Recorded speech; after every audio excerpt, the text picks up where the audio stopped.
آؤ سیکھیں بھلائی کی باتیں۔ الحمدللہ رب العالمین والصلاة والسلام علی خاتم النبیین، اما بعد فاعوذ باللہ من الشیطان الرجیم، بسم اللہ الرحمن الرحیم۔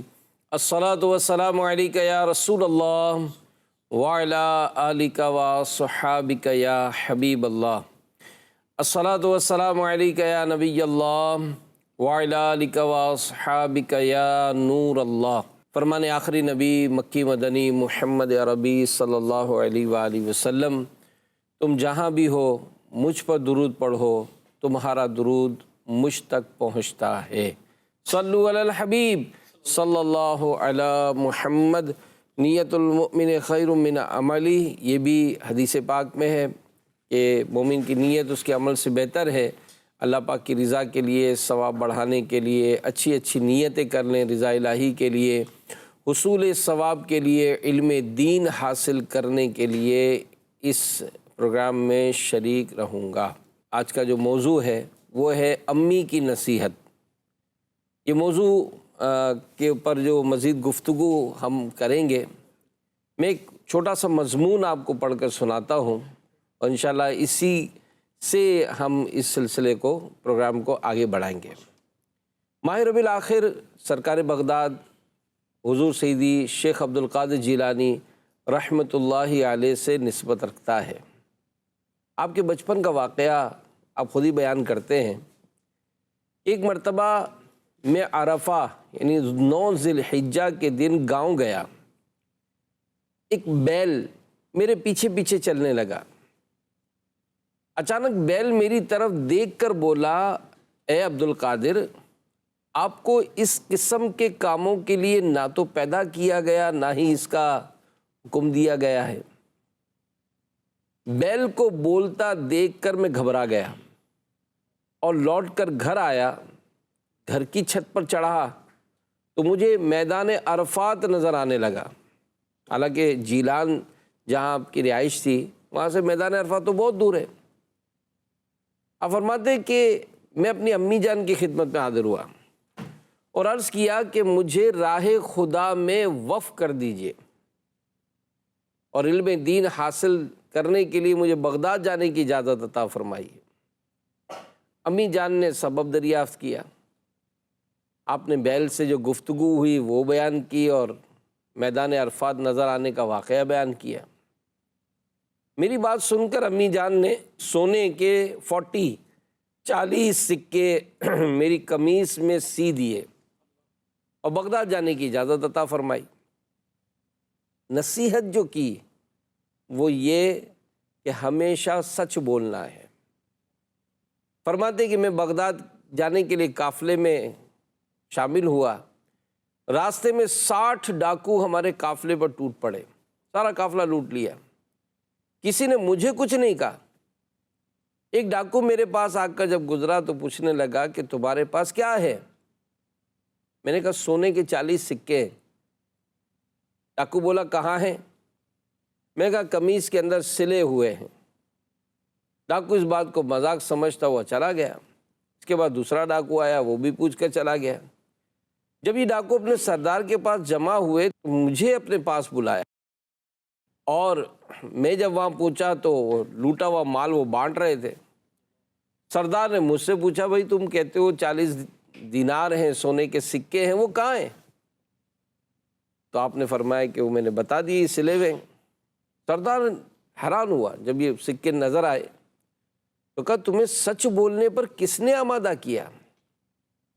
میں نے کہا امی جان نے مجھ سے ہر حال میں سچ بولنے کا وعدہ لیا تھا، میں وعدہ خلافی نہیں کر سکتا۔ میرا جواب سن کر سردار رو پڑا، کہنے لگا تم نے اپنی ماں کی وعدے کی خلاف ورزی نہیں کی، جبکہ میں کئی سالوں سے اپنے رب کے عہد کی خلاف ورزی کر رہا ہوں۔ اس کے بعد سردار نے میرے ہاتھ پہ توبہ کی۔ جب بقیہ ڈاکوں نے منظر دیکھا تو بولے آپ ڈکیتی میں ہمارے سردار تھے، توبہ میں بھی ہمارے سردار ہیں۔ سب نے توبہ کر دی۔ تو یہ وہ ایمان افروز واقعہ جو آج کے اس سلسلے کا ہمارا مین موضوع بنا تھا، سینٹرل آئیڈیا اگر ہم کہیں تو شاید یہ اس موضوع سے لیا گیا کہ امی کی نصیحت، امی ماں، یہ قدرت کی جانب سے ایک بہت بڑا انعام ہے، نعمت ہے، اور الحمدللہ ہمارے غوث پاک رحمۃ اللہ علیہ کی والدہ، ان کے اگر شان و عظمت بیان کیا تو یہ بھی ایک الگ ہے۔ تو یہاں ہم یہ چاہیں گے کہ یہ جو ماں کی جو نصیحت ہے تو اس میں ماں کی اہمیت، یہ آپ کیا بیان فرمائیں گے؟ بسم اللہ الرحمن الرحیم۔ بے شک یہ ماں کی حضور سیدنا غوث اعظم رحمۃ اللہ تعالیٰ علیہ کو نصیحت تھی کہ جس کا آپ نے دامن تھام کے رکھا، اور پھر دیکھا کہ دنیا میں آج دیکھیں، آج تک آپ کی امانت داری، دیانت داری، سچائی کی وجہ سے آپ کا نام عزت و احترام سے لیا جا رہا ہے، اور آپ کے ہاتھ پر ڈاکوؤں نے توبہ کی۔ یہ ماں ہی وہ ہوتی ہے کہ جب بچہ چھوٹا ہوتا ہے نا، اور بچہ باہر ہوتا ہے تو اس کے انتظار میں کھڑکی پہ کھڑی رہتی ہے کہ کہیں گم نہ ہو گیا ہو، کہیں ادھر ادھر نہ چلا گیا ہو، اسکول سے ابھی تک نہیں آیا، اس کے انتظار میں جو ہے وہ رہتی ہے۔ اور یہ وہی ماں ہوتی ہے کہ جب بوڑھی ہو جاتی ہے، بچہ اگرچہ وہ خود کفیل ہو گیا ہے، اپنے پاؤں پہ کھڑا ہو گیا ہے، اب وہ خود بچوں والا ہو گیا ہے، لیکن ماں کے لیے وہ اچھا ہی رہتا ہے۔ ماں اس وقت بھی اسی کا انتظار کر رہی ہوتی ہے کہ میرا بیٹا ابھی تک نہیں آیا، اور بیٹا آ کے کہتا ہے ارے ماں اب تو کیوں پریشان ہوتی ہو، میں سمجھدار ہوں، میں آ جاؤں گا۔ لیکن ماں کا دل ہوتا ہے، اللہ نے ماں کا دل بڑا نرم بنایا ہے، چاہے بچہ کتنا بڑا ہو جائے اس کے لیے سروائیو کرتی ہے، اس سے محبت کرتی ہے، اس سے پیار کرتی ہے۔ اور بچہ اچھا والا بہترین گاڑی بھی چلانے والا ہو، ڈرائیور بھی ہو، تو ماں جو ہے وہ بیٹا ذرا دیکھ کے گاڑی چلانا، اچھا بیٹا آیت الکرسی پڑھ کے نکلنا، بیٹا دیکھو سنبھل کے امی میں آپ بے فکر رہے۔ لیکن وہ اللہ نے ماں کا دل ایسا بنایا ہے۔ سبحان قرآن مجید فرقان حمید میں ماں باپ کے ادب، تعظیم، ان کا اکرام کیا بیان کیا اللہ پاک نے۔ میں آیت کریمہ پڑھتا ہوں، 2 آیت کریمہ سناتا ہوں۔ اللہ پاک نے فرمایا وَوَصَّيْنَا الْإِنسَانَ بِوَالِدَيْهِ إِحْسَانًا، سبحان ہم نے تاکید کی آدمی کو اپنے ماں باپ کے ساتھ نیک برتاؤ کی۔ حملتہ امہ کرہا ووضعتہ کرہا وحملہ وفصالہ 30 شہرا، اسے پیٹ میں رکھے رہی اس کی ماں تکلیف سے، اسے جنا تکلیف سے، اور اس کا پیٹ میں رہنا اور دودھ چھٹنا 30 مہینے میں ہے۔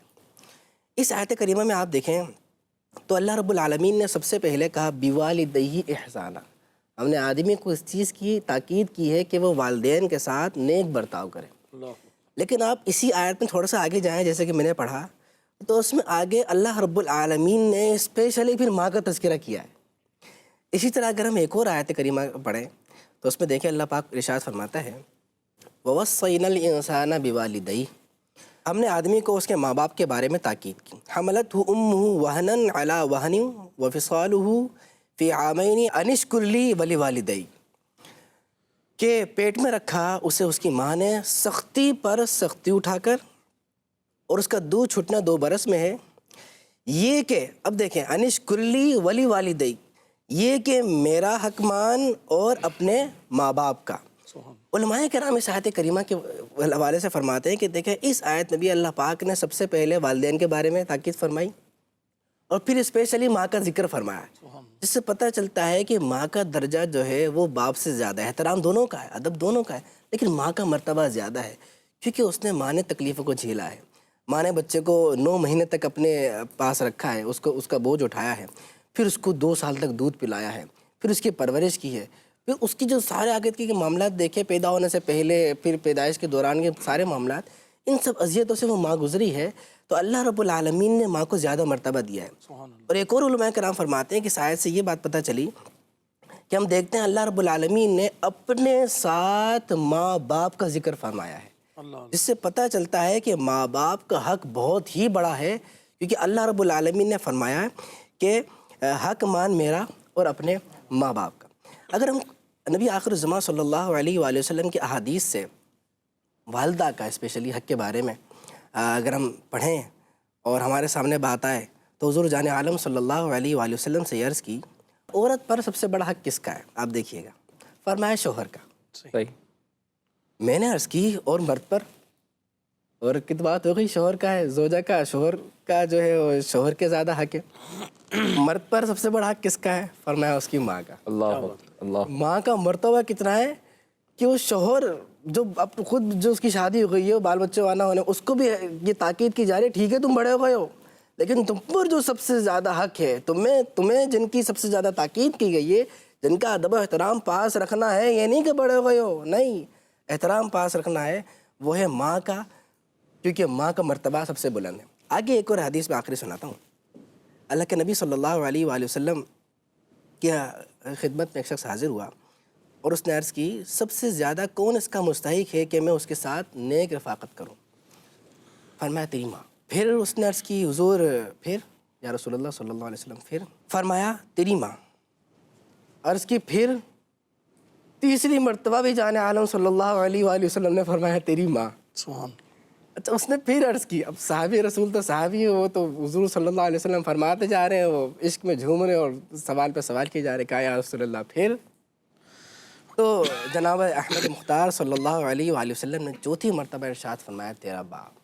اللہ۔ پھر احادیث سے ہمیں پتہ چلتا ہے کہ والدین کا اکرام ہم پر لازم ہے، ان کا ادب، ان کی بات کو ماننا، ان کا کہنا ماننا، ان کی نافرمانی نہ کرنا، یہاں تک کہ قرآن میں فرمایا فلا تقل لہما اف، اف تک سے جن کے لیے منع کر دیا گیا، ان کا مرتبہ اعلیٰ ہے، لیکن ان میں ماں کا مرتبہ سب سے اعلیٰ ہے۔ اور یہ فضل بھائی ماشاءاللہ جو ایک قرآن و حدیث کا ایک پورا ایک مجموعہ جو جس طرح بیان ہوا، اگر ہم بزرگوں کی سیرت میں بھی پڑھتے ہیں تو یہ بات بھی مطلب واضح ہوتی ہے۔ مدنی چینل کے ناظرین، سیرت غوث اعظم رحمۃ اللہ علیہ میں آپ کی والدہ ہی کا ہی جو بیان ہوا ہے، تذکرہ ہے، اور پھر آپ کی والدہ کی اپنی جو محبت معاملات، اور اس کے علاوہ بھی جو بزرگوں کے واقعات پڑھتے ہیں اس میں یہی ہوتا ہے کہ کہنا ماننا، وہ نصیحت جو ہوئی اس نصیحت کو ماننا اور اس بات کو آگے اپنی زندگی کا ایک حصہ بنانا، اس سے بھی تو بزرگوں کو واقعات ملتے ہیں نا۔ اور بھی بے شک یہ بہت بڑی شان والی ہستی ہے ماں۔ بہت زبردست موضوع کا انتخاب، امی کی نصیحت، اور اس کے اندر کئی ٹاپکس آئیں گے جس میں آپ نے سب سے پہلے ماں کے حوالے سے یہ آپ نے لیا ہے۔ اگر آپ قرآن مجید فرقان حمید دیکھیں تو سب سے پہلے سورہ بقرہ آتی ہے۔ جس گائے کا ذکر اس کے اندر ہے اور جس شخص کے پاس وہ گائے تھی اور بنی اسرائیل میں وہ قتل کا واقعہ ہوا، حضرت موسیٰ علیہ السلام نے حکم دیا کہ ایسی گائیں ذبح کرنا، اس شخص کو جو کھال برابر سونا ملا، اس کی وجہ صرف والدہ کی اطاعت ہے، اللہ، کہ وہ والدہ کی اطاعت کرتے تھے، یہاں تک کہ وہ گائیں بیچنے کے لیے گئے تو ماں نے کہا بیٹا جب سودا ہو جائے تو پہلے مجھ سے پوچھ لینا۔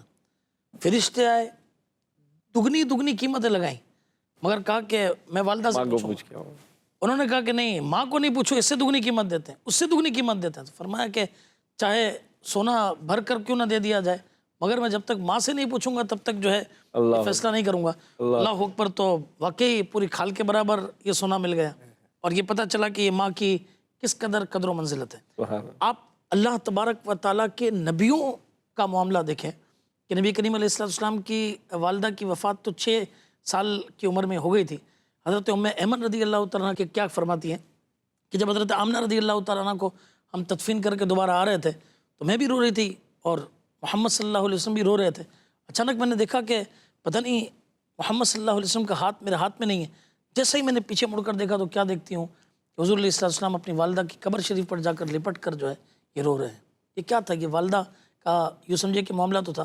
اس طریقے سے اگر آپ صحابہ کرام علیہ رضوان کو دیکھیں، سیدنا صدیق اکبر رضی اللہ تعالیٰ کیسے یعنی نیکی کی دعوت کی وجہ سے مار کھائے ہوئے اور رات کے تنہائی میں جا کر حضور علیہ السلام سے مل رہے ہیں، والدہ کے سہارے آئے ہیں، والدہ ابھی ایمان نہیں لائیں، مگر جب رو کر ملتے ہیں تو عرض کرتے ہیں حضور میری ماں کو اسلام کی دعوت پیش کیجئے تاکہ وہ کلمہ پڑھ کر مسلمان ہو جائے۔ کیا بات۔ اس طریقے سے بزرگوں کو آپ دیکھیں، حضرت ایک اور صحابی رضی اللہ عنہ فرماتے ہیں کہ میری والدہ آپ کے بارے میں بہت برا بھلا کہتی ہیں، بس یا رسول اللہ آپ تو دعا کر ہی دیجئے کہ جو ہے نا وہ کلمہ پڑھ کر مسلمان ہو جائیں۔ فرمایا کہ یا اللہ اس کی ماں کو ہدایت عطا فرما۔ وہ دوڑتے ہوئے گھر گئے، ان کا یقین تھا کہ کام ہو گیا، اور جب دستک دی تو انہوں نے کہا کہ بیٹا تھوڑا ٹھہرو۔ ان کی والدہ غسل کر کے باہر تشریف لائیں اور دروازہ کھولتے ہوئے کہا کہ لا الہ الا اللہ محمد رسول اللہ۔ اللہ اکبر، اللہ۔ اچھا آپ بزرگان دین کو دیکھیں، سبحان اللہ، ماں نے پانی مانگا، پوری رات ہاتھ کے اندر کاسا لے کر یہ کھڑے ہوئے ہیں، اور دیگر آپ چیزیں دیکھیں تو والدہ کی خدمت۔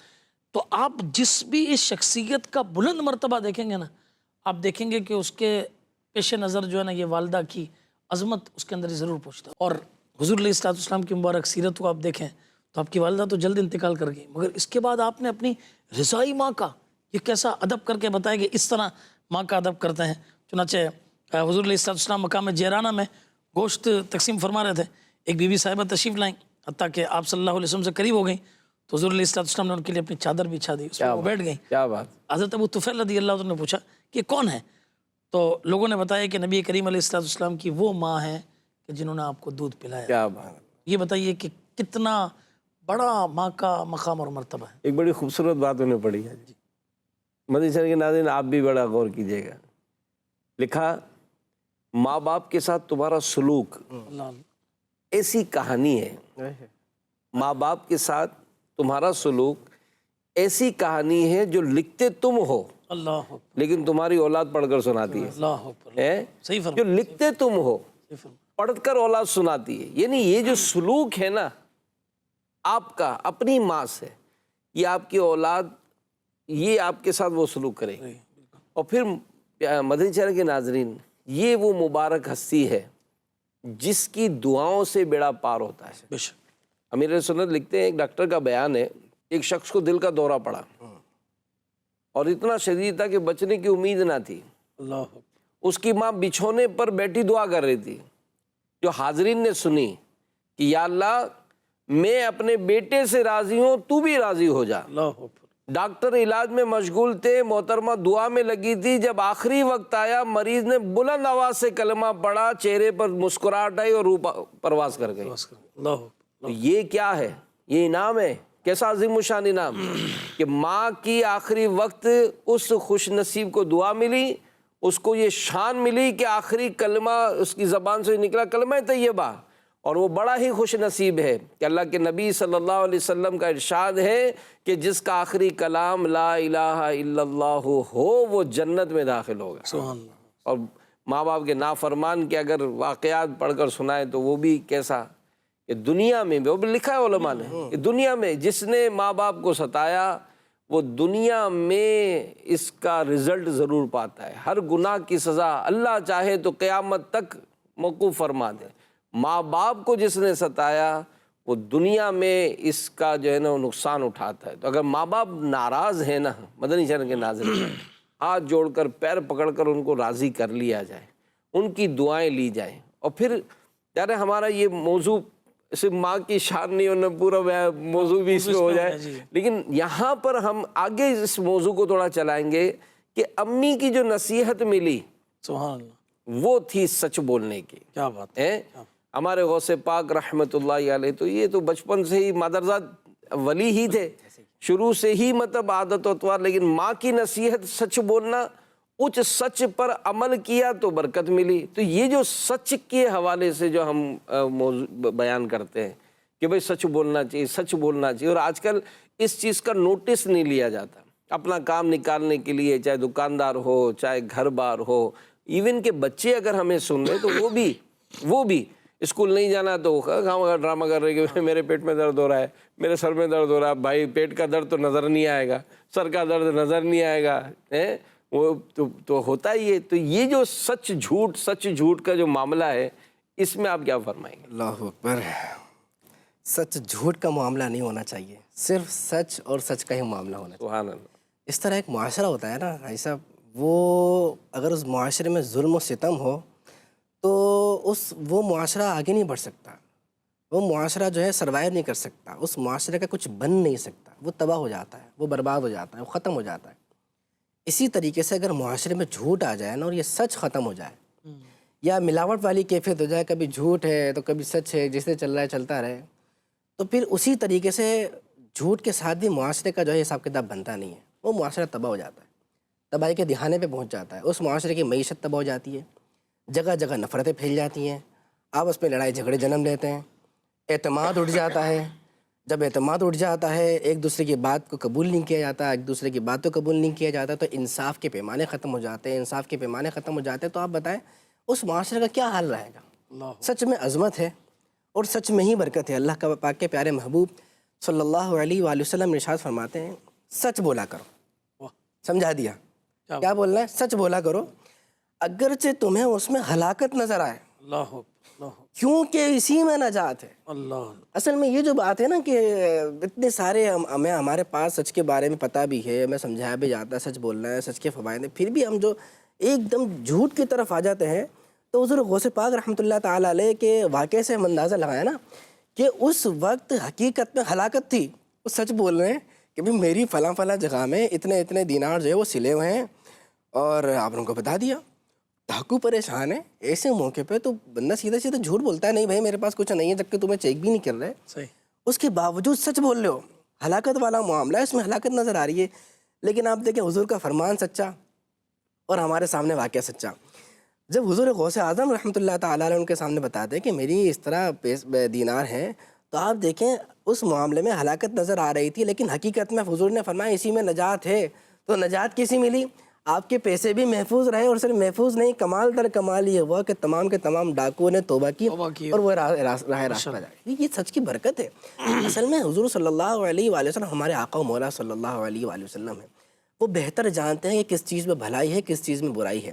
تو حضور صلی اللہ علیہ وآلہ وسلم نے جہاں ایک مسلمان کو سچ کی ترغیب دے دی، تو بس کہ صحیح آزمائش والا معاملہ آ جائے، مصیبت والا معاملہ آ جائے، کسی تکلیف والا معاملہ آ جائے، بندہ جب سچ کا دامن تھامتا ہے نا تو اپنے غیر بھی اس کے ہو جایا کرتے ہیں۔ جب بندہ سچ کا دامن تھامتا ہے نا تو اپنے تو اس سے محبت کرتے ہیں، غیر بھی اس سے محبت کرنے والے بن جاتے ہیں۔ اور یقین کیجئے، یاد رکھیے، سچ میں کبھی جو ہے پریشانی نہیں ہوتی۔ بظاہر عارضی طور پر جسے کہتے ہیں کوئی سامنے کوئی ایسا معاملہ آ جائے جسے کہتے ہیں نقصان ہو جائے، لیکن سچی بات یہ ہے کہ وہ سچ بولنے کی وجہ سے بندہ آگے کے لیے ہمیشہ کے لیے فوائد و ثمرات کو سمیٹ لیا کرتا ہے۔ لیکن اس میں ایک بات میرے ذہن میں ایک آتی ہے کہ بعض اوقات سچ بولا جاتا ہے، لیکن جو سچ سن رہا ہے نا اس کو بھی تھوڑا سا کردار ادا کرنا پڑے گا۔ اچھا، بہت اچھا بات ہے۔ ظاہر ہو اگر وہ کہہ رہا ہے بھائی میری آنکھ دیر سے کھلی، اسکول کیوں دیر سے آئے؟ اب اس نے اگر ٹیچر کو جا کر بولا کہ آج آنکھ دیر سے کھلی، رکھ کے مارا اس کو، وقت پہ نہیں سوتے، وقت پہ نہیں سوتے اٹھتے، جو بولنا وہ بولے گا۔ اور اگر وہ کہہ دے کہ وہ ابو کی گاڑی پنچر ہو گئی تھی، بائک پیٹرول، اچھا چلو اللہ خیر کرے، اللہ خیر کرے۔ اب وہ یہ کہ یار یہ تو بچت ہے، امی کو بولے گئے آج سبق یاد نہیں ہے، آج نہیں جانا ہے، تو امی نے تو کہا نہیں تو جا، اور وہ کہہ کہ پیٹ میں درد ہے تو کہ ہاں بیٹا تو سو جا، تجھے ابھی دوائی پلاتی ہوں۔ تو یہاں کچھ انڈرسٹینڈنگ بھی تو کرنی پڑے گی نا کہ کس پہ۔ بہت اچھی بات آپ نے کہی کہ یہ تو جو ہے نا دونوں طرف سے اگر ہم چاہتے ہیں کہ سچ پروان چڑھے، تو جس کے سامنے سچ بولا گیا کہ اس نے سچ بول دیا کہ بھائی یہ وجہ تھی، یہ معاملہ تھا، وہ کھلے دل کے ساتھ جو ہے وہ اس کو قبول کرے۔ اچھا حاجی امین صاحب، ماشاءاللہ قربان بھائی نے احادیث بیان کی، اگر آپ قرآن مجید فرقان حمید دیکھیں تو سبحان اللہ، وہ سچوں کے فضائل سے کتنا، یہ سمجھے کہ اس میں آیتوں کی آیتیں موجود ہیں۔ پارہ نمبر 7 سورۃ المائدہ کی آیت نمبر 119 میں اللہ تعالیٰ ارشاد فرماتا ہے، ھذا یوم ینفع الصادقین صدقہم۔ ایک تو فرمایا نا کہ دنیا میں بھلے ہلاکت تو مگر کرے گا تو آگے جا کے فائدہ ہے، یہ فرمایا یہ وہ دن ہے جس میں سچوں کو ان کا سچ کام آئے گا، یعنی قیامت کے دن۔ اب فرمایا کیسے کام آئے گا کہ لہم جنات تجری من تحتها الانہار، کہ ان کے لیے باغ ہیں جن کے نیچے نہریں رواں ہیں۔ فرمایا خالدین فیہا ابدا، وہ ہمیشہ ہمیشہ اس کے اندر رہیں گے۔ اور کیا زبردست ان کو خوشخبری دی گئی کہ رضی اللہ عنہم ورضوا عنہ، اللہ ان سے راضی ہوا، وہ اللہ سے راضی ہوا۔ سچوں کا کیا انعام ہے۔ اور فرمایا ذالک الفوز العظیم، اور یہ ہے بڑی کامیابی۔ اور ایمان والوں کو ایک جگہ پر اللہ تبارک و تعالی نے خطاب فرمایا کہ یا ایھا الذین آمنوا اتقوا اللہ، اے ایمان والو اللہ سے ڈرو، وکونوا مع الصادقین، اور سچوں کے ساتھ یہ رہو۔ ایک اور جگہ پر فرمایا کہ من المؤمنین رجال صدقوا ما عاہدوا اللہ علیہ، فرمایا مسلمانوں میں کچھ مرد وہ ہیں کہ جنہوں نے سچا کر دیا جو عہد انہوں نے اللہ تبارک و تعالیٰ سے یہ کیا تھا۔ کہیں پر فرمایا لیجزی اللہ الصادقین بصدقہم، تاکہ اللہ سچوں کو ان کا سچ کا صلہ دے۔ اچھا، کہیں پر نبی کریم علیہ السلام کی تعریف و توصیف کس طرح کی گئی کہ والذی جاء بالصدق وصدق بہ، کہ بے شک وہ جو سچ کو لائے اور جنہوں نے اس سچ کی جو ہے وہ تصدیق کی۔ اگر آپ غور کریں، حضور علیہ السلام نے اعلان نبوت فرمایا، اور اعلان نبوت جب کیا، اور پہلی بات جو کوئی صفحہ پر چڑھ کر کی کہ اگر میں کہوں کہ اس گھاٹی کے پیچھے لشکر ہے تو کیا میری بات کو مانو گے؟ تو سب نے ایک زبان ہو کر کہا کہ آپ صادق اور امین ہیں، سچے ہیں، آپ کی بات کو مانیں گے۔ اور جو حضور علیہ السلام کے ساتھ تھے، اب دیکھیے دوستی بھی، رفاقت بھی کس سے ہے؟ صدیق اکبر رضی اللہ عنہ سے، وہ بھی سچے۔ اور قرآن نے فرمایا کہ والذی جاء بالصدق، کہ جو معراج کے حوالے سے کہ جو سچ کو لائے، وہ صدق بھی، اور جنہوں نے اس سچ کی تصدیق کی اولئک هم المتقون، یہ دونوں جو ہے یہ اللہ تعالیٰ سے ڈرنے والے ہیں۔ تو سچ کی قدر و منزلت کے کیا کہنا ہے، قرآن مجید فرقان حمید میں اس کی برکات بڑی ایک زبردست روایت یہ میرے سامنے ہے کہ یعنی ایک نجات کا ایک پیرامیٹر ہمیں دے دیا گیا۔ فرمایا نبی کریم علیہ السلام نے کہ جو مجھے 6 چیزوں کی ضمانت دیتا ہے میں اسے جنت کی ضمانت دیتا ہوں۔ اب ہم یہ پیرامیٹر مل گیا نا، اب ہم میں سے ہر ایک جو ہے وہ اس کے اوپر اپنے آپ کو چیک کر لیں۔ فرمایا جب بولو تو سچ بولو۔ اصل میں مسئلہ یہ ہے حاجی امین صاحب کہ ہم نے نا یہ اپنی عادت بنا لی، اس کو نہیں آدمی کہتا ہے عادت۔ اب وہ غوث اعظم کو ان کی والدہ نے سچ بولنا سکھایا، یہاں ہم بولتے ہیں وہ بیٹا بول دو، ابو گھر پہ نہیں۔ اب یہ جو یہ ہوا ہے، آپ ہو سکتا ہے شاید اس موضوع کو لیں گے تو پرابلم یہ ہے۔ اچھا، دوسرا یہ کہ جب وعدہ کرو تو اسے پورا کرو۔ تیسرا یہ کہ جب امانت لو تو اسے ادا کرو۔ چوتھا یہ کہ اپنی شرمگاہوں کی حفاظت کرو۔ پانچواں یہ اپنی نگاہیں نیچے رکھو۔ اور چھٹا یہ کہ اپنے ہاتھوں کو روکے رکھو۔ آج اس ڈیجیٹل معاشرے کے اندر آپ دیکھیں تو یہ اگر آپ دیکھیں تو ساری چیزیں والدین کے اوپر جاتی ہیں، ٹھیک ہے، کہ وہ کس طرح اپنی اولاد کی اس میں تربیت کرتے ہیں۔ وہ ہے نا کہ یہ اس نے مجھے مارا تو مار کھا کے آ گیا، تو نے نہیں وہ کیا، تیرے ہاتھ میں کیا وہ لگے ہوئے تھے۔ اچھا اس نے جو ہے نا وہ اس طرح بول دیا، تو نہیں بول سکتا تھا اس طرح، تو اس طرح بات نہیں کر سکتا تھا۔ تو یہ جب یہ سکھایا جائے گا تو پھر ظاہری بات ہے وہ یہاں مدنی چینل کے ناظرین، چاہے ہمیں اولاد سن رہی ہے، والدین سن رہے ہیں، بچے سن رہے ہیں، گھر والے سن رہے ہیں، تاجر سن رہے ہیں، ملازم سن رہے ہیں، سچ کا سہارا لیں۔ کسی نے کہا کہ سچ موجود ہوتا ہے، جھوٹ بنایا جاتا ہے۔ اللہ اللہ سچ تو موجود ہوتا ہے بھائی، آپ اگر سچ بولنا ہے تو آپ کو سوچنا پڑے گا جو ہوا ہے وہی ہے، وہی بات ہے، وہی سچ ہے۔ اور کسی نے کہا کہ سچ کے راستے میں یہ فائدہ ہوتا ہے کہ بھیڑ نہیں ہوتی ہے۔ اللہ اکبر۔ سچتا راستہ جو نا کلیئر ہوتا ہے، اس کے راستے بھیڑ نہیں ہوتی ہے۔ کہ ہم اگر کچھ بنانے جائیں گے نا کہیں پر بھی تو یہ یاد آئے گا اور استاد کو کیا بولا تھا، کل کیا تھا، پیٹ میں درد تھا نا، وہ پرسوں کیا ہوا تھا بھائی، اس دن کیا ہوا تھا، یعنی یاد کریں گے کہ کس کس کو، اور ملازم یاد کرے کس کس کو مارا ہے۔ دادی کا تو انتقال ہو گیا تھا، نانی کو بھی میں نے پار کرا دیا تھا، ماموں کے جنازے میں تو ابھی پچھلے مہینے حاضری ہوئی تھی۔ اب یہ سوچے یار کس کس کو میں نے مارا ہے، جو میں نے نوکری سے چھٹی لی تھی کہ بھائی اس کے جنازے میں جانا ہے، اس کے جنازے میں جانا ہے، یہ کرنا ہے، تو وہ یاد کرے گا کہ اب تک خاندان میں کون بچا کون ہے۔ یا ہو سکتا ہے اس کو لکھنا پڑے کہ جو چھٹیاں میں نے لیے کہہ کر تو کس کس کو میں نے دنیا سے رخصت کرایا۔ ورنہ کسی نے کہا نا وہ دادی کے انتقال میں گیا تو بعد میں دادی کا ہی فون آ گیا دکان پہ، تو کہا کہ کہاں ہے بھائی، تو آپ کے انتقال میں گیا ہوا ہے وہ۔ تو ایسا نہ ہو کوئی ہمارے ساتھ کہ کوئی ایسا کام کرنے جائے تو پتہ چلے کہ سنبھالنا ہی مشکل ہو جائے۔ تو یہ جو چیزیں ہوتی ہیں نا، یہ انسان کی شخصیت کو ڈیمیج کر دیں، صحیح فرمایا، شخصیت کو ڈیمیج کریں گے۔ آپ کہیں بھی ہیں، مارکیٹ میں ہیں، دکاندار ہیں، اگر آپ سچے ہوں گے نا آپ کے کسٹمروں کی لائن لگے گی۔ صحیح بات، آپ سچے ہوں گے، آپ کی زبان، اگر آپ اچھے ملازم ہیں، آپ کے سیٹ میں آپ کی قدر ہوگی۔ آپ سیٹ صاحب بھی اگر سچے ہیں تو ملازموں کی بھی قدر ہوگی۔ یار بات بناتا نہیں ہے، ابھی اس کے پاس پیمنٹ آئی اور کہہ رہا ہے یار آج میں آپ کو تنخواہ نہیں دے سکتا ہوں اور آج پیمنٹ نہیں آئی، حالانکہ وہ پیمنٹ تو خود ہی دوسرا والا تو لے کر آیا پیمنٹ۔ صحیح بات، تو اس طرح سے معاشرے میں اگر یہ سچائی ہو، اچھائی ہو، تو پھر اس معاشرے کی ترقی جو ہوتی ہے نا وہ مثالی ہوتی ہے۔ اب یہاں چونکہ ہمارا جو موضوع ہے وہ پیرنٹس کے حوالے سے کہ یہ جو تربیت کا جو تعلق ہوتا ہے نا وہ ہمارے ماں باپ سے ہوتا ہے کہ انہوں نے جو تربیت کی، کیونکہ یہ تربیت کرنے پر جیسے آپ نے موضوع تو لے لیا کہ بھئی گھر میں فون آیا، صحیح، آپ ہی کے نمبر پر آیا، آپ ہی کے کسی کاروباری حضرت کا آیا، اب بچے کو دے رہے ہیں فون اٹھاؤ اور بولو ابو نہیں ہے، اور گھر پہ وہ فون بھول کر چلے گئے۔ اب آپ اگر یہ بات سکھا رہے ہیں تو کسی نے کہا کہ وہ بس میں یا ٹرین میں کچھ سفر ہو رہا تھا مسافر، اب آج کل تو سب یہی رونا روتے ہیں کہ بھائی بچے ہیں یار موبائل چھوڑتے ہی نہیں ہیں، موبائل کیسے چھوڑائیں۔ ایک فیملی نے دوسری فیملی کو دیکھا کہ اس کی جو خاتون تھی وہ بھی کتاب پڑھ رہی تھی، بچہ بھی کتاب پڑھ رہا، ان کے ہاتھ میں، ان کی پوری فیملی کا موبائل، وہ کتابیں پڑھ رہے ہیں۔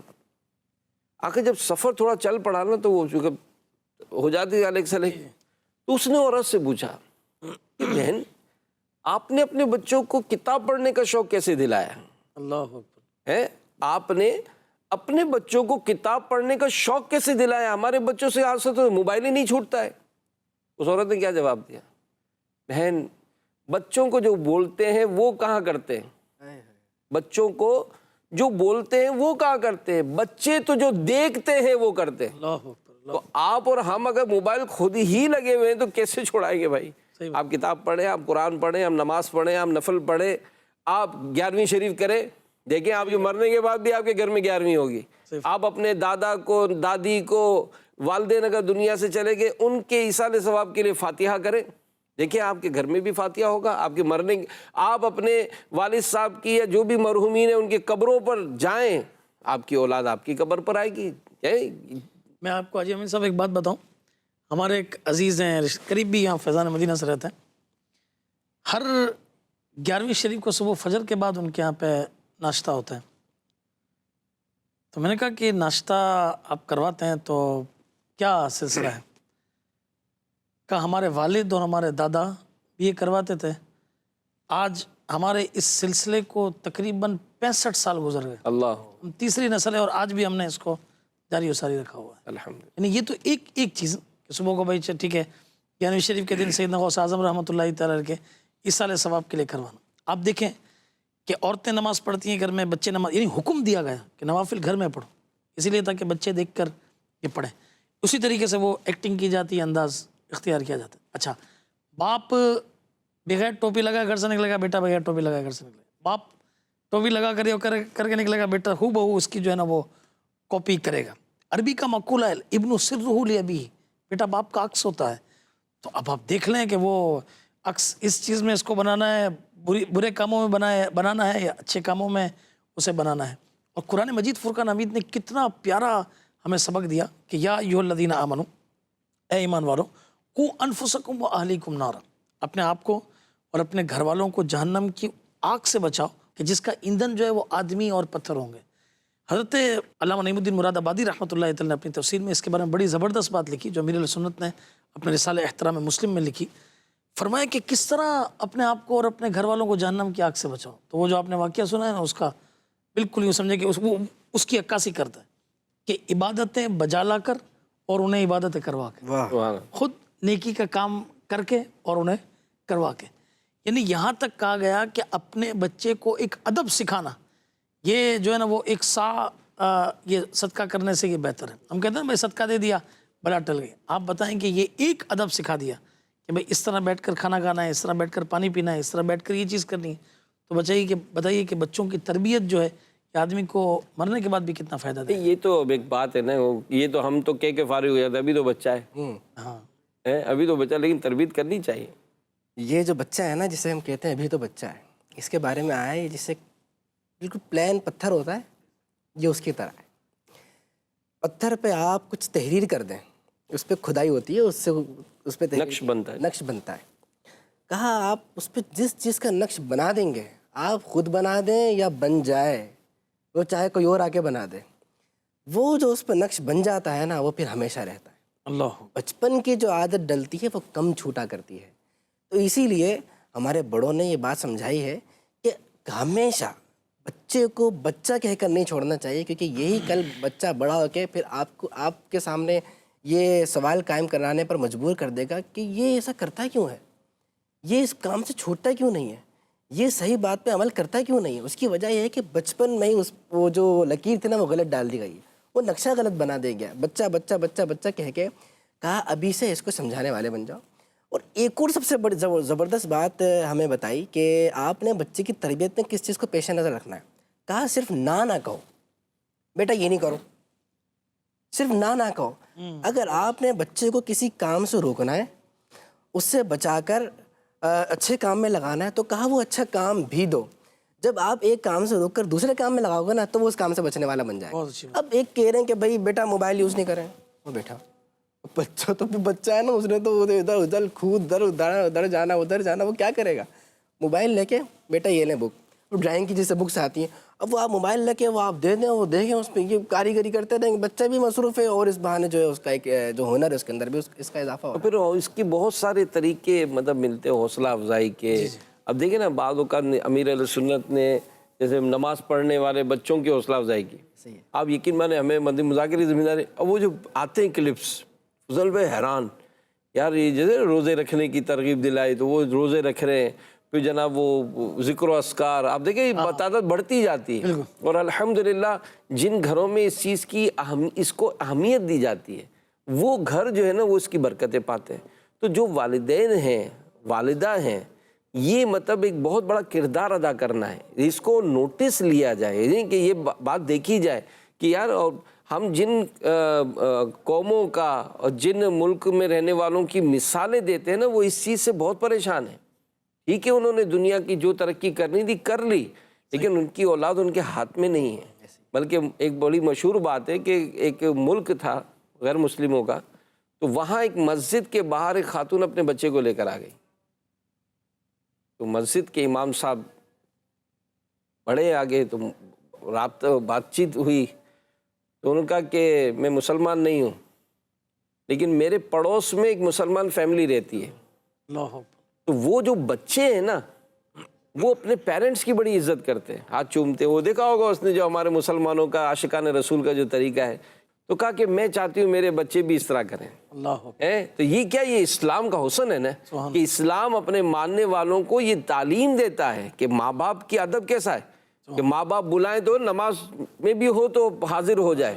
اور بزرگوں نے یہ انداز کر کے دکھائے، اور جنہوں نے کیا ہے آج دیکھیں ان کے نام کتنے بلند ہیں، کتنے اونچے نام ہیں. تو اگر آپ چاہتے ہیں کہ اولاد آپ کی وہ کرے، عزت کرے، تو ان کو دینی تعلیم، پھر خود بھی اپنے آپ کو ڈھالیں. ایک کسی کے بارے میں لکھا گیا تھا کہ اس کا بیٹا نافرمان تھا. اب نافرمان ہے تو ظاہر والدین کڑتے ہیں کہ کیا کریں، مانتا نہیں، کرتا نہیں ہے. لیکن الحمدللہ دعوت اسلامی کے اجتماعات ہوتے ہیں، وہ جو خاتون ہیں وہ اجتماع میں آنا شروع ہو گئی، اور وہاں اگر اسلامی بہنوں کے ساتھ دعا کر رہی کہ یا اللہ میرے بیٹے کو راہ راست دکھا دے. اتفاق ایسا ہوا کہ اس محلے میں دعوت اسلامی کا قافلہ آ گیا. کیا بات ہے. وہ قافلے والے اس نوجوان سے ملے، اس نوجوان کو دعوت دی، 3 دن مدنی قافلے میں لے کر گئے.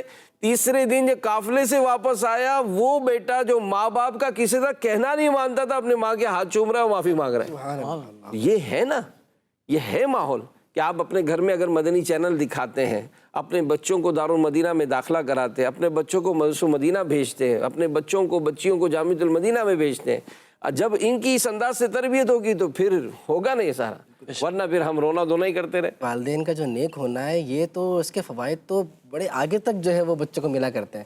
قرآن مجید فرقان حمید میں وہ حضرت خضر علیہ السلام کا واقعہ ہے نا، کہ اس میں جب آگے الفاظ ہیں کہ جب حضرت خضر علیہ السلام نے دیوار تھی اس کو جو گرنے والے تھے اس کو ٹھیک کر دیا، صحیح کر دیا.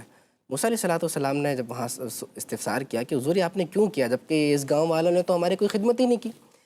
تو وہاں پہ آپ نے جو ارشاد فرمایا، اور قرآن مجید میں جو بات لکھی ہوئی ہے، قرآن مجید میں وَكَانَ أَبُوهُمَا صَالِحًا، ان دونوں، یہ جو 2 بچے تھے یتیم، ان کے جو والدین تھے وہ نیک تھے، جس کی وجہ سے اس دیوار کے نیچے یہاں پہ ان کا خزانہ پوشیدہ تھا. اگر دیوار گر جاتی تو خزانہ ظاہر ہو جاتا اور یہ گاؤں والے اس پر قبضہ کر لیتے. تو ان کے والدین نیک تھے، ان کی نیکی کام آئی، اور ان بچوں کا جو خزانہ تھا وہ محفوظ رہا. علماء کرام نے، مفسرین نے اس آیت کریمہ وَكَانَ أَبُوهُمَا صَالِحًا کے تحت لکھا ہے کہ وہ جو والدین نیک تھے وہ کون سی پشت میں نیک تھے، ان کے والدین میں سے کون تھے وہ. تو بتایا کہ وہ 7ویں پشت میں جا کر نیک تھے ان کے والدین، کہ جن کی برکت 7ویں پشت میں نظر آ رہی ہے. اب آپ کی بات کی طرف میں آتا ہوں. آپ نے جو بتایا کہ ہمیں خود جو ہے اس کی طرف بڑھنا ہوگا، ہمیں خود نیکی کی طرف آنا ہوگا، ہمیں خود اچھے کاموں کی طرف آنا ہوگا، ہمیں خود جو ہے نماز کی پابندی کرنے کی، درود شریف پڑھنا ہوگا، تلاوت قرآن کرنا ہوگا، علم دین سیکھنے کے لیے محفل میں جانا ہوگا. جو والدین خود نیک ہو، خود نیکیاں کرنے والا، بتاؤ اس کا ثمرہ ڈائریکٹ بچوں پر کیسے پڑے گا؟ اس پر مجھے ایک بات یاد ہے، لیکن میں چاہوں گا کہ ہمارا ایک سیگمنٹ ہماری مجلس نے آج تیار کیا، وہ ہم آپ کو دکھاتے. آئیے. بسم اللہ الرحمن الرحیم. سچ بولنے کے لیے سب سے پہلے تو والدین کو جو ہے وہ اپنا کردار یہ اس طرح ادا کرنا چاہیے کہ وہ جو بھی بات کریں سچ کریں گھر میں، چاہے والد ہو والدہ ہو. سب سے بڑی بات یہ ہے کہ یہ تو ہمارے دین اور ایمان میں شامل ہے کہ ہم اپنی اولاد کی تربیت اس طرح کریں کہ ہمارے بچے آگے جا کے ہمارے لیے صدقہ جاریہ بنے. اور اس میں سب سے بڑی بات یہ ہے کہ اب کہیں جھوٹ نہ بولیں. تو ہمارا دین خود ہی سکھاتا ہے کہ بھائی سچ بولو، ماں باپ کا کہنا مانو اور ماں باپ کو چاہیے کہ بچوں کی اچھی تربیت کرے. بچوں کو کسی بھی حال میں جب سے بچہ شعور میں آئے بولنا سیکھے آپ والدین کو چاہیے کہ ان کو ہمیشہ سچ کی تعلیم دیں اور بچوں کے سامنے جھوٹ نہ بولیں اور آپس میں لڑیں نہیں, تاکہ لڑیں گے تو بچوں کو پر اثر انداز ہوگا. یہ ساری تربیت ماں اور باپ کے ہوتی ہے, دونوں آپس میں اتفاق اور محبت کے ساتھ رہیں. بچوں کو جو بھی بولیں سچ بولیں, بچوں کے سامنے جھوٹ نہ بولیں. جھوٹ بولنے میں تو کافی نقصان ہے, ایک جھوٹ بولو گے تو 100 جھوٹ بولنے پڑیں گے. بچوں کو جو جھوٹ بلاتے ہیں والدین بلاتے ہیں. جیسے کہ کوئی گیٹ پہ آئے اور والد صاحب اپنے بچے کو کہیں کہ بیٹا جاؤ, اور کہو کہ نا ابو گھر پہ نہیں ہے, یہ غلط ہے. وہ بچہ بھی جھوٹ سیکھے گا. یا یہ کہہ دیتے ہیں کہ آپ پاس ہو جاؤ گے تو ہم آپ کو فلاں چیز دلائیں گے, پھر دلا نہیں سکتے ہیں. شرعی حساب سے تو دیکھا جائے ہم نے یہی سیکھا ہے اسلامی حساب سے کہ یہ بھی جھوٹ ہے, مذاق میں بھی بولنا جھوٹ ہے. تو اس طرح کا بھی جھوٹ نہ بولا جائے تاکہ وہ بچوں کی عادت نہ پڑے. اسی عمر میں تربیت دینی ہوتی ہے. آپ اس کو بولو جھوٹ نہیں بولنا, جھوٹ نہیں بولنا, اس کو سمجھ نہیں ہوتی ہے جھوٹ کیا ہوتا ہے. اس کو اپنے رویے سے, اپنے اخلاق سے, اپنی باتوں سے اس سے جھوٹ نہ بلوائیں تو وہ بھی جھوٹ نہیں بولے گا. حق حلال کما کے کھائیں گے, بچوں کو کھلائیں گے تو سچ ہوگا. واحدہ بھی اتنا ہی کرنا چاہیے تاکہ بچہ جھوٹ نہ بولے آپ کا. اور والدین کو کوشش کرنی چاہیے کہ اپنے بچوں کے سامنے جھوٹ بھی نہ کہیں. جس طرح ماحول گھر کا ہوگا تو بچہ اس کو اس طرح فالو کرے گا. سچ اگر آپ بولیں گے تو بچے بھی سچی بولیں گے انشاءاللہ. اور سچ کے اندر ہر دفعہ جو ہے نا اپنے آپ کو کامیابی ملے گی انشاءاللہ, اللہ نے چاہا تو. ماشاءاللہ ماشاءاللہ, بہت بہت شکریہ, جزاک اللہ. اور اتفاق سے یہ سارے موضوعات ہم نے مطلب اس کو لیے ہیں. مزید بھی ہمارے مدنی چینل کے ناظرین نے بھی یہی کمنٹس دیے, اور الحمدللہ ہماری اس مدنی چینل کا یہ خاصہ ہے کہ یہ ساری جو تربیت کے حوالے سے جو باتیں ہیں وہ الحمدللہ کیے جاتے ہیں. تو بہرحال یہ سچ کا ایک موضوع نہیں تھا ہمارا, لیکن چونکہ امی کی نصیحت میں یہ سچ بولنے کے حوالے سے ایک بہت بڑا ایک کردار تھا جو ہمارا اس موضوع کا سلسلہ بنا. تو یہاں آپ کی جو میں بات کو کنٹینیو کروں گا کہ والدین کی جو نیکی ہے, سیدی غوث اعظم رحمۃ اللہ تعالیٰ علیہ, سبحان اللہ, آپ کی جو بچپن کے جو واقعات ملتے ہیں کہ جب آپ کی رسم بسم اللہ ہوئی اور وہ جو قرآن پاک سنانے کی بات آئی, 18 پارے پڑھ کے سنا دیے. تو پوچھا گیا نا کہ اور مزید پڑھیں, تو کہا نہیں, میری ماں کو اتنے ہی یاد تھے کہ میری ماں جب میں پیٹ میں تھا اور ماں جب قرآن پڑھتی تھی تو یہ میں نے پیٹ میں, ماں کے پیٹ میں ہی یہ یاد کر لی تھی. والدین کی جو نیکی یہ کتنی کام آتی ہے. دوسرا یہ دیکھیں کہ آج کل اللہ تعالیٰ معاف کرے کہ یعنی ماں جب حاملہ ہوتی ہے تو اس کے کیسے کیسے اثرات بچے پر پڑتے ہیں. اب بھائی ڈاکٹر نے آرام کا مشورہ دیا تو کیا کریں بھائی, پورا دن لے کر جو ہے نا وہ بیٹھے ہوں گے موبائل, اور یہ ڈرامہ دیکھ رہے ہیں, تو یہ کر رہے ہیں, تو یہ سوشل میڈیا, تو یہ تو ٹی وی کھلا ہوا ہے, یہ ساری چیزیں دیکھ رہے ہیں. اب بچے پر بھی پھر ویسا ہی اثر پڑتا ہے. ٹھیک ہے. اور سیدنا غوث اعظم رحمۃ اللہ تعالیٰ کے والدین, سبحان اللہ, یعنی ایک سیب کو معاف کروانے کہاں سے کہا جا رہا ہے. اچھا, پھر ایک ایسی عورت سے شادی کرنے کے لیے تیار ہو گئے کہ جب ان کے ہونے والے سسر صاحب نے کہا کہ وہ نہ آنکھ سے دیکھ سکتی ہے, نہ کان سے سن سکتی ہے, نہ ہاتھوں پیروں سے کام کر سکتی ہے, اس کمرے میں گئے تو واپس آ گئے کہ بھائی جیسے کہا تھا ویسے تو نہیں, ہے تو ٹھیک ٹھاک عورت ہے. تو کہا کہ اس نے کبھی آنکھ سے حرام نہیں دیکھا, کبھی کسی کی غیبت نہیں سنی, کبھی زبان سے کچھ بولا نہیں, کبھی گناہ کی طرف یہ نہیں بڑھی ہے. تو مجھے جب بتائیے کہ ایسے والدین ہوں تو پھر اولاد بھی غوث اعظم ہوتی ہے. ٹھیک ہے. اچھا, اور پھر سیدنا غوث اعظم رحمۃ اللہ علیہ کو مقام اور مرتبہ کیسا ملا؟ کیا فرماتے ہیں کہ قدمی ہادھی علی رکبت کل ولی اللہ, یعنی میرا یہ قدم ہر ولی کی گردن پر ہے.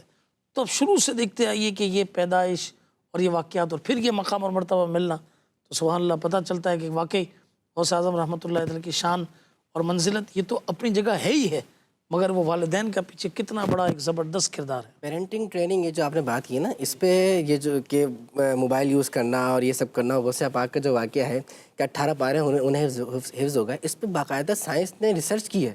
اور ریسرچ کر کے یہ بات سامنے آئی ہے کہ جب والدہ امید سے ہوتی ہیں تو اس وقت وہ جس کی جو ایکٹیویٹیز ہوتی ہیں وہ جو کر رہی ہوتی ہے اس کا باقاعدہ پورا اثر بچے پہ پڑا کرتا ہے. اس کی پیدائش کے بعد یعنی اس پہ ریسرچ کروائی گئی کہ کس ایک والدہ کو کچھ کام دیا گیا, کسی کے ساتھ کچھ کیا گیا, اور پھر ان کے جب بچے ہوئے وہ بڑے ہیں تو سامنے آیا کہ جیسا جیسا وہ والدہ امید سے تھی جو چیز کی گئی تو اس کا اثر ان بچوں پہ پڑا.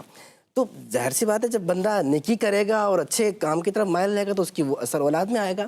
اسی وجہ سے امام اہل سنت نے تقریباً 80 اولاد کے حقوق بیان فرمائے ہیں, اور فرمایا کہ جو میں اولاد کے 80 حقوق بیان کر رہا ہوں یہ سارے کے سارے احادیث مرفوعہ سے لیے گئے ہیں. اللہ اس کے علاوہ اولاد کے اور حقوق ہوں گے، لیکن صرف جو احادیث مرفوعہ سے اولاد کے حقوق لیے گئے ہیں، فرمایا وہ 80 ہیں، وہ سارے بیان کیے۔ جب آپ ان 80 اولاد کے حقوق کو پڑھتے ہیں تو آپ دیکھتے ہیں وہ اولاد کے حقوق بچے کی پیدائش کے بعد شروع نہیں ہوتے، وہ اولاد کے حقوق شادی کے بعد بھی شروع نہیں ہوتے، وہ اولاد کے حقوق شادی سے پہلے مرد سے شروع ہوتے ہیں، اور سب سے پہلے مرد کو تاکید کی جاتی ہے کہ تجھے نیک ہونا ہے، تجھے صحیح ہونا ہے، تجھے اچھا کردار والا ہونا ہے، تجھے ستھرا ہونا ہے۔ تو ستھرا ہوگا، پھر اس کو دوسری تاکید کی جا رہی ہے چونکہ آگے اولاد کا معاملہ ہے، لہذا تیری نیک بیوی ہونی چاہیے، پارسا عورت ہونی چاہیے، اچھے کردار والی ہونی چاہیے، حلال لقمہ کھانے والی ہونی چاہیے، اچھی تربیت کرنے والی ہونی چاہیے۔ اسلام نے پیرنٹنگ ٹریننگ پر پورا فوکس کیا ہے، اور اس کی وجہ یہ ہے کہ اتنے پیچھے نہ چل رہے ہیں۔ پھر جب شادی ہو گئی تو اس کے معاملات، اس کے بعد کی تربیت، اس کے بعد جب اولاد ہو رہی ہے اس حوالے سے تربیت، یعنی میں اگر 80 حقوق اس وقت گنا نہیں سکتا، میں خلاصتاً بتا رہا ہوں کہ اولاد ہونے کے بعد اسلام نہیں بتا رہا۔ یہ اتنا خوبصورت مذہب ہے کہ اولاد ہونے سے پہلے ہی اس اولاد کے لیے پورا فوکس کیا جا رہا ہے اور پوری پیرنٹنگ ٹریننگ کی جا رہی ہے۔ اس کی وجہ یہی ہے کیونکہ یہ جو اولاد ہے نا، ماں باپ کی جو اولاد ہوتی ہے، یہی اولاد آگے جا کے معاشرے کا ایک فرد بنتی ہے، یہی شوہر بنتا ہے، یہی بیوی بنتی ہے، یہی آفس میں جاتا ہے، یہ ٹیچر بنتا ہے، یہ استاد بنتا ہے، یہ گھر چلاتا ہے، یہ لوگوں کو چلاتا ہے، کسی کے ماتھے رہ کے کام کرتا ہے۔ تو جب ایک والدین کی ہونے والی اولاد بہترین کردار کی مالک ہوگی نا، تو معاشرہ بھی ایک بہترین معاشرہ۔ اور یہ مدنی چینل کے ناظرین، یہ جو ہماری ساری جو گفتگو ہے، اس میں ہم یہ جو آخر کے یہ جو موضوع لیے نا، آپ اس میں بھی دیکھیں کہ یہاں پر بھی وہی تربیت کو ہی پیش نظر رکھا جائے گا۔ اور یہاں ابھی آپ نے جیسے کہا نا کہ اگر وہ مثال حاملہ ہو گئی ہیں تو اب وہ ٹائم پاس کیسے کرے گی، تو یہاں بینگ اے مسلم، ایک مسلمان کو یہ دیکھنا چاہیے کہ ہمارے اسلام میں یہ جو وقت ہماری نیک بیویوں نے کیسے گزارا ہے۔ وہ جو اب غوث پاک رحمۃ اللہ علیہ جو ماں کے پیٹ میں تھے اور ماں تلاوت کر رہی ہیں، تو اس کا اثر لیا نا انہوں نے۔ تو اگر ہم ایک مسلمان ہونے کی حیثیت سے، جیسے آپ نے تو پوری تفصیلی بیان کر دی کہ بھئی یہ پورا ایک سسٹم ہے جو، اور خود کو بھی نیک ہونا ہے، شادی جس سے کرنی اس کو بھی نیک ہونا ہے، معاملات کو بھی اچھا کرنا ہے، پھر ہمارے یہاں جو تقریبات ہوں گی ان سب کے سائیڈ ایفیکٹس آتے ہیں۔ یعنی بچے اگر ہو گئے ہیں تو اب ان بچوں کو کون کون سے فنکشنز میں لے کے جانا ہے، یہ ساری اس کی جو ہے نا باتیں بیان کی گئی ہیں کہ ہم کو اسی طرح سے اس سارے سلسلے کو آگے بڑھانا ہے۔ صحیح فرمایا آپ نے۔ یہ دیکھا گیا ہے کہ بعض اوقات اگر بچے کو اچھی تربیت دینی ہے تو اسے ایسا ہی اچھا انوائرمنٹ بھی آپ نے دینا پڑے گا، ٹھیک ہے۔ آپ نے اگر اسے کھلا چھوڑ دیا، ٹھیک ہے، وہ مجھے یہ بات یاد آ رہی ہے انوائرمنٹ کے اوپر اور اس کی چیزوں کی پکڑ کے اوپر۔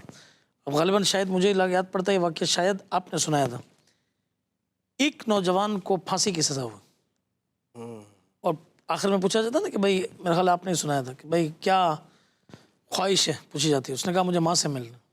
ٹھیک ہے، ماں سے ملا۔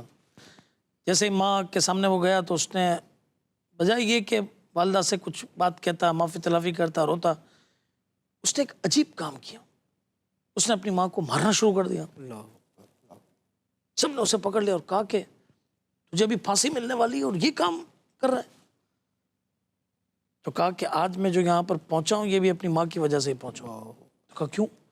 کہا میں پہلے اسکول کے اندر پینسلیں چرایا کرتا تھا تو میری ماں نے کبھی مجھے اس پر ٹوکا نہیں، تو یہ آگے جا کر میں بہت بڑا ڈاکو بنا اور آج میں اس جگہ پر میں پہنچ گیا ہوں۔ اگر اسی وقت ٹوکا جاتا تو میں کبھی بھی یہ نہ کرتا۔ اچھا، آج بھی مائیں ایسی ہیں کہ جو اپنے بچوں کے بیگس چیک کرتی ہیں کہ کیا کیا، کیا کیا، کیا کھایا اور کیا دیا۔